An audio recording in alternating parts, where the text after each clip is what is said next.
ಪೂಜ್ಯ ಶ್ರೀ ಶ್ರೀ ಡಾಕ್ಟರ್ ಶಿವಾನಂದಪುರಿ ಸ್ವಾಮೀಜಿಯವರ ಅಡಿದಾವರಗಳಲ್ಲಿ ನಮಿಸುತ್ತಾ, ಭಕ್ತ ಕನಕದಾಸರನ್ನು ಮನದಾಳದಲ್ಲಿ ಸ್ಮರಿಸುತ್ತಾ, ಮಾತೆ ಅಹಲ್ಯೆಯನ್ನ ಮನದಾಳದಲ್ಲಿ ಸ್ಮರಿಸುತ್ತಾ,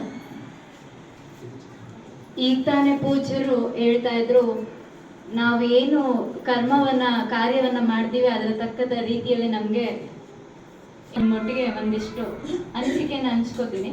ಪರೋಪಕಾರಾರ್ಥಂ ಮಿದಂ ಶರೀರಂ ಅಂತಂದ್ರೆ ಅದು ಒಂದು ಸಂಸ್ಕೃತ ಶ್ಲೋಕ. ಪರೋಪಕಾರ ಮಾಡೋದಕ್ಕೋಸ್ಕರನೇ ಈ ಶರೀರ ಇದೆ ಅನ್ನುವಂಥದ್ದು ಆ ಶ್ಲೋಕದ ಅರ್ಥ. ನಿಜವಾಗ್ಲೂ ನಾವು ಪರೋಪಕಾರಕ್ಕಾಗಿ ನಮ್ಮ ಶರೀರವನ್ನ ನಿಜವಾಗ್ಲೂ ನಾವು ಸದುಪಯೋಗ ಪಡಿಸ್ತಾ ಇದೀವಾ ಅನ್ನುವಂಥದ್ದು ನಮ್ದು ಒಂದು ಪ್ರಶ್ನೆ. ಈಗ ನಾವು ಬುದ್ಧಿಜೀವಿ, ನಮ್ಗೆ ಜ್ಞಾನ ಇದೆ, ವಿದ್ಯೆ ಇದೆ, ಬುದ್ಧಿ ಇದೆ, ಎಲ್ಲನೂ ಇದೆ. ನಮ್ಗೆ ಕ್ರಿಯೆ ಮಾಡೋದಕ್ಕೆ ಎಲ್ಲ ತುಂಬಾ ಜಾಣತನ ಇರುತ್ತೆ. ಆದ್ರೆ ನಾವು ನಿಜವಾಗ್ಲೂ ನಾವು ಪರೋಪಕಾರವನ್ನ ಮಾಡ್ತಾ ಇದೀವ ಅನ್ನೋದು ಒಂದು ಪ್ರಶ್ನೆ. ಅದೇ ರೀತಿ ಈಗ ಗಿಡ ಏನ್ ಮಾಡುತ್ತೆ? ಯಾರಾದ್ರೂ ಅದಕ್ಕೆ ಹೇಳಿದಾರ ಗಾಳಿ ಬೀಸು, ಹಣ್ಣು ಕೊಡು, ಹೂ ಬಿಡು ಅಂತ? ಇಲ್ಲ. ಹೂವು ಬಿಟ್ಬಿಟ್ಟು ಪರಿಮಳವನ್ನ ಸೂಸೋದ್ರ ಮೂಲಕ ಅದರ ಪರೋಪಕಾರವನ್ನ ಮಾಡುತ್ತೆ ಪ್ರಕೃತಿಗೆ. ಗಾಳಿ ಬೀಸುತ್ತೆ, ಅದು ಯಾರು ಹೇಳೇ ಇರಲ್ಲ, ಆದ್ರೂ ಕೂಡ ಅದು ನಮಗೋಸ್ಕರ ಗಾಳಿ ಬೀಸ್ತಾ ಇರುತ್ತೆ. ಹಸು ಹಾಲು ಕೊಡೋದ್ರ ಮೂಲಕ ಪರೋಪಕಾರವನ್ನ ಮಾಡುತ್ತೆ. ಇಷ್ಟೆಲ್ಲ ಮಾಡ್ತಾರೆ, ಆದ್ರೆ ನಾವೇನ್ ಮಾಡ್ತಾ ಇದೀವಿ ಅನ್ನುವಂಥದ್ದು ಪ್ರಶ್ನೆ. ಒಂದ್ ಪಕ್ಷಿ ತನ್ನ ಮರಿಗಳಿಗೆ, ಅದಕ್ಕೆ ಏನು ಗೊತ್ತೇ ಇಲ್ದಿರೋ ಒಂದು ಪಕ್ಷಿ, ಅದಕ್ಕೆ ಏನೂ ಗೊತ್ತಿಲ್ಲ, ಆದ್ರೂ ಕೂಡ ಅದು ಒಂದು ಅಂದವಾದಂತಹ ಒಂದು ಸುಂದರವಾದಂತಹ ಗೂಡನ್ನ ನಿರ್ಮಾಣ ಮಾಡುತ್ತೆ. ಆ ಗೂಡನ್ನ ಎಷ್ಟು ಮಟ್ಟಿಗೆ ನಿರ್ಮಾಣ ಮಾಡಿರುತ್ತೆ ಅಂತಂದ್ರೆ ಒಬ್ಬ ಸಿವಿಲ್ ಇಂಜಿನಿಯರ್ ಕೂಡ ಆ ತರ ಪ್ಲಾನ್ ನ ಮಾಡಕ್ಕಾಗಲ್ಲ. ಯಾಕೆ ಅಂತಂದ್ರೆ ಗುಬ್ಬಚ್ಚಿ ತನ್ನ ಮರಿಗಳನ್ನ ರಕ್ಷಣೆ ಮಾಡೋದಕ್ಕೋಸ್ಕರ ಏನ್ ಮಾಡುತ್ತೆ ಅಂತಂದ್ರೆ, ಗೂಡು ನೀವು ನೋಡಿರ್ತೀರ, ಗಿಜಗನ ಗೂಡೆಲ್ಲ ಹೆಂಗಿರುತ್ತೆ ಅಂದ್ರೆ, ಮೊದಲು ಕೊಳವೆ ತರ ಇರುತ್ತೆ. ನಾವ್ ಅನ್ಕೋತೀವಿ ಅಲ್ಲೇ ಕೊಳವೆಯಿಂದ ಹೋಗ್ಬಿಟ್ಟು ಅಲ್ಲೇ ಕೂರುತ್ತೆ ಅಂತ. ಆತರ ಇರೋದಿಲ್ಲ. ಅದು ಗಿಜಗನ ಗೂಡು ಕೊಳವೆಯಿಂದ ಹೋಗಿ ಆಚೆ ಪಕ್ಕದಲ್ಲಿ ಮತ್ತೆ ಇನ್ನೊಂದ್ ತರ ಗೂಡು ಒಳಗಡೆ, ಅದು ತನ್ನ ಮರಿಗಳ ರಕ್ಷಣೆಗೋಸ್ಕರ ಮಾಡ್ಕೊಳ್ಳುತ್ತೆ.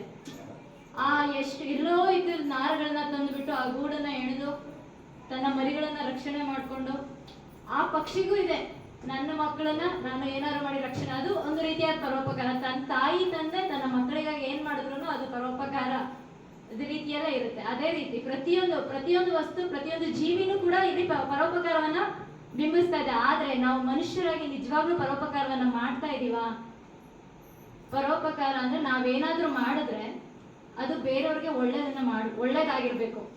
ನಮ್ ಕೈಲಿ ಒಳ್ಳೇದ್ ಮಾಡಕ್ಕಾಗಿಲ್ಲ ಅಂದ್ರೂ ಪರವಾಗಿಲ್ಲ, ಒಬ್ರಿಗೆ ಯಾರಿಗೂ ನೋವಾಗದೆ ಇರೋ ತರ ನಾವು ಜೀವನ ಮಾಡ್ಬೇಕು. ಅದಕ್ಕೆ ಉದಾಹರಣೆ ಪರಮ ಪೂಜ್ಯರು. ಅವ್ರು ಎಷ್ಟು ಮಟ್ಟಿಗೆ ತಾಳ್ಮೆಯಿಂದ ಇರ್ತಾರೆ ಅಂದ್ರೆ, ತುಂಬಾ ಪೀಕ್ ಲೆವೆಲ್ ವರ್ಗುನು ಅವ್ರ ತಾಳ್ಮೆ ಇರುತ್ತೆ. ಪೀಕ್ ಲೆವೆಲ್ ದಾಟಿದ ಮೇಲೆ ಅವ್ರಿಗೆ ಕೋಪ ಬರೋದು. ಆಮೇಲೆ ಆರೋಗ್ಯದ ವಿಷಯನ ಯಾರೋ ಒಬ್ರು ಇಲ್ಲಿ ಪ್ರಸ್ತಾಪ ಮಾಡಿದ್ರು. ನಿಜವಾಗ್ಲೂ ಅವರು ಹೋದ ವರ್ಷ ಇದೇ ಸೇಮ್ ಜೂನ್ 1ನೇ ತಾರೀಕು ಅವ್ರ ಜನ್ಮದಿನ ಇತ್ತು. ನಾವೆಲ್ಲರೂ ಬಂದಿದ್ವಿ. ಯಾರು ಬರ್ತಾರೋ ಬಿಡ್ತಾರೋ ಗೊತ್ತಿಲ್ಲ, ನಾವಂತೂ ಪ್ರತಿ ವರ್ಷ ಸ್ವಾಮೀಜಿಯವ್ರ ಜನ್ಮದಿನಕ್ಕೆ ಬಂದೇ ಬರ್ತೀವಿ. ಜನ್ಮದಿನ ಅನ್ನೋದಕ್ಕಿಂತ ಬಹಳ ನೋವಾಗ್ತಾ ಇತ್ತು. ಒಂದು ದಿನ ಸ್ವೆಟರ್ ಟೋಪಿ ಹಾಕ್ತಿಲ್ದಿರೋ ಸ್ವಾಮೀಜಿಯವರು 24 hours ಸ್ವೆಟರ್ ಟೋಪಿ ಹಾಕೋಬೇಕು, ಸಾಕ್ಸ್ ಹಾಕೋಬೇಕು ಅಂದ್ರೆ ನಮ್ಗೆ ನೋಡೋರಿಗೆ ಕಷ್ಟ ಆಗಿತ್ತು. ಅವ್ರಿಗೆ ಎಷ್ಟು ಕಷ್ಟ ಆಗಿತ್ತು ಅಂದ್ರೆ ತುಂಬಾ ಇರಿಟೇಷನ್ ಆಗ್ತಿತ್ತು. ಅದನ್ನ ಅವರು ಬೇರೆ ರೀತಿ ವ್ಯಕ್ತಪಡಿಸ್ತಾ ಇದ್ರು, ಕೋಪದ ಮುಖಾಂತರ ವ್ಯಕ್ತಪಡಿಸ್ತಾ ಇದ್ರು. ಆಮೇಲೆ ಒಂದು ದಿನ ಒಂದು ಮಾತ್ರೆ ನುಂಗ್ದಿರೋರು ಅವ್ರ ಆರೋಗ್ಯ ವ್ಯತ್ಯಾಸ ಆದಾಗ ಅನಿವಾರ್ಯವಾಗಿ ಮಾತ್ರೆ ನುಂಗ್ಬೇಕಾಗುತ್ತೆ. ನುಂಗಿದ್ರು, ಆದ್ರೂ ಆ ನುಂಗುವಾಗ ಎಷ್ಟು ಹಿಂಸೆ ಪಟ್ಕೊಂಡು ನುಂಗಿದ್ದಾರೆ ಅಂದ್ರೆ ತುಂಬಾ ಕಷ್ಟಪಟ್ಟಿದ್ದಾರೆ. ನಿಜವಾಗ್ಲೂ ಆ ಹೋದ ವರ್ಷ ಏನಿದೆ ಅವ್ರು ಕಳೆದಿದ್ದಾರೆ, ತುಂಬಾ ಕಠಿಣವಾದಂತ ಸಮಯ. ಅವ್ರ ಹತ್ರದಲ್ಲಿ ಇದ್ದು ನೋಡಿದವ್ರಿಗೆ ಅದು ಬಹಳ ನೋವನ್ನ ಉಂಟು ಮಾಡಿದೆ.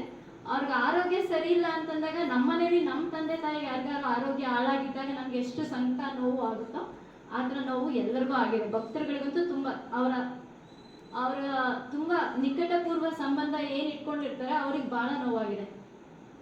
ಅವ್ರ ಕಡೆಯವ್ರು ಯಾರಾದ್ರೂ ವಿಡಿಯೋ ಕಾಲ್ ಮಾಡ್ಬಿಟ್ಟು ನೀವೆಲ್ಲರೂ ಅಲ್ಲೇ ಇದ್ದೀರಾ, ನೀವು ನೋಡ್ಕೊಳ್ಳಿ, ನಾವು ಭಾಳ ದೂರ ಇದೀವಿ ಅಂತ ಅನ್ನೋರು.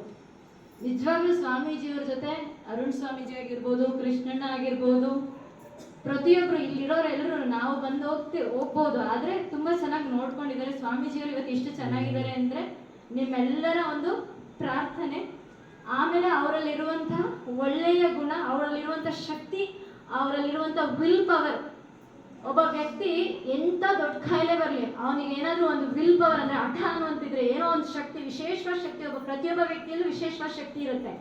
ಅದನ್ನ ಹೊರ ಹಾಕೋದಕ್ಕೆ ಅವ್ರಿಗೆ ಗೊತ್ತಿರೋದಿಲ್ಲ. ಬಟ್ ಸ್ವಾಮೀಜಿಯಲ್ಲಿ ವಿಶೇಷವಾದ ದೈವಿ ಶಕ್ತಿ ಇದೆ. ಯಾಕಂದ್ರೆ ಅವರು ದೇವಿಯ ಆರಾಧಕರಾಗಿದ್ದಾರೆ. ಪ್ರತಿ ವರ್ಷ ಚಾಮುಂಡಿ ಪೂಜೆಯನ್ನ ಮಾಡ್ತಾ ಇದ್ದಾರೆ. ಅವ್ರು ಇವತ್ತು ನಮ್ಮ ಮುಂದೆ ಕಣ್ಮುಂದೆ ನಿಜವಾಗ್ಲೂ ಇದ್ದಾರೆ ಅಂದ್ರೆ ಅವರು ಸಿದ್ಧಾರೂಢರ ಆಶೀರ್ವಾದ, ದೇವಿಯ ಒಂದು ಕೃಪೆಯಿಂದ ನಿಜವಾಗ್ಲೂ ಅವ್ರು ಇವತ್ತು ನಮ್ಮ ಕಣ್ಮುಂದೆ ಇದ್ದಾರೆ. ಅದ್ರ ಜೊತೆಗೆ ನಿಮ್ಮಂತ ಸಾವಿರಾರು ಭಕ್ತರ ಪ್ರಾರ್ಥನೆ ಅವ್ರನ್ನ ನಮ್ಮ ಕಣ್ಮುಂದೆ ಇವತ್ತಿದೆ. ಇವತ್ತು 66ನೇ ವರ್ಷದ ಹುಟ್ಟು ಹಬ್ಬ ಮಾಡ್ತಾ ಇದೀವಿ ಅಂದ್ರೆ ಅದು ಎಷ್ಟು ಸಂತೋಷ ಆಗ್ತಿದೆ ಅಂದ್ರೆ, 65ನೇ ವರ್ಷ ಹುಟ್ಟು ಹಬ್ಬದ ದಿನ ಬಹಳ ಬೇಜಾರಾಗ್ಬಿಟ್ಟಿತ್ತು, ಅಯ್ಯೋ ಸ್ವಾಮೀಜಿ ಹಿಂಗಾಗೋಗ್ಬಿಡ್ತಲ್ಲ ಅನ್ನುವಂಥದ್ದು. ಸಣ್ಣ ಉದಾಹರಣೆ, ನಮ್ಮನೆ ಗೃಹ ಪ್ರವೇಶ ಮಾಡ್ಬೇಕಿತ್ತು, ಬಟ್ ಸ್ವಾಮೀಜಿಯಲ್ಲಿ ಹುಷಾರಿರ್ಲಿಲ್ಲ ಅಂತ ನಾವು ಗೃಹ ಪ್ರವೇಶನ ತುಂಬಾ ಸರಳವಾಗಿ ಮಾಡ್ಬಿಟ್ಟು ಹೋದ್ವಿ. ಯಾಕಂದ್ರೆ ನಮ್ಮನೆಯಲ್ಲೇ ಒಬ್ರಿಗೆ ಯಾರಿಗಾದ್ರೂ ಹುಷಾರಿದ್ದಾಗ ನಾವು ಆಡಂಬರದಿಂದ ಏನೂ ಮಾಡಕ್ಕಾಗಲ್ಲ. ಇವತ್ತು ಸ್ವಾಮೀಜಿಯವರು ಅವ್ರ ಬರ್ತಡೇನ ಅವ್ರು ಆಚರಿಸ್ಕೋತಿಲ್ಲ, ಬಟ್ ಇಲ್ಲಿ ಬಂದಿರುವಂತ ಎಲ್ಲಾ ಭಕ್ತರು ಅವ್ರನ್ನ ತುಂಬಾ ಪ್ರೀತಿಯಿಂದ ನೋಡ್ತಾರೆ. ಯಾಕಂದ್ರೆ ಅವ್ರು ಅಷ್ಟು ಪ್ರೀತಿನ ಅವ್ರಿಗೆ ಕೊಟ್ಟಿದ್ದಾರೆ. ಅವರು ತಂದೆ ತಾಯಿ ಬಂಧು ಬಳಗನೆಲ್ಲ ಬಿಟ್ಟು ಸಮುದಾಯ ಸಮಾಜ ಸೇವೆ ಮಾಡಬೇಕು ಅನ್ನುವಂತ ಉದ್ದೇಶ ಇಟ್ಕೊಂಡು ಸಮುದಾಯಕ್ಕೆ ಬಂದಿದ್ದಾರೆ.